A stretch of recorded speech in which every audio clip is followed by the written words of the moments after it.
सही भन् सन्चो भनौँ कति खोजी गरिन् उनले बा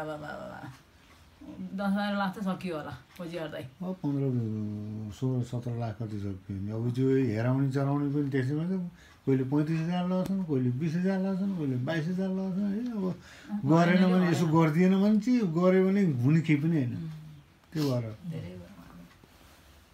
19 को 20 हुने 20 को 19 हुने भए नि त हुन्थ्यो नि त कति पनि तर एउटा काम चाहिँ नि काठमाडौँमा गरेको काम चाहिँ अलिकति सक्सेस भयो जस्तो लाग्यो पुरै बोक्रा कठरको बोक्रा जस्तो हुन्छ यो जो भन्थिन् त्यहाँ गरेको धेरै खर्च गरेन हैन 4500 खर्च गरेको त्यसले चाहिँ नि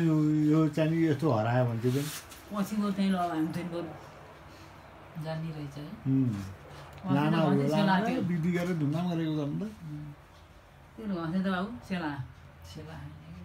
चिसो नआयो घसे त त्यही चिसो त तेल हाले घस्यो भयो नि त्यो भएर त ल्याएको त नि मैले चिसो हातै पोल्यो त मेरो अनि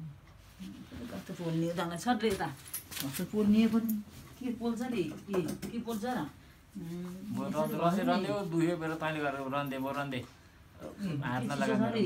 सेलाइसक्यो हेर्दै नलगा कि नलगा साँचो पनि गउँछ कि जस्तो लाग्यो नलगा त्यहाँ घाउ पनि छ यस्तो जानु पर्यो गरे लाग्यो त हात तेल चिसो भइछ त्यहाँ क्यान्सरको घाउ पनि छ तिम्रो अस्ति देखाउनु भने यसो गरेर देखाउनु भयो त हजुरले पहिला त घाउ भयो नि सन्चो हुन्थ्यो अहिले सन्चै भएन सुगर भएको मान्छेलाई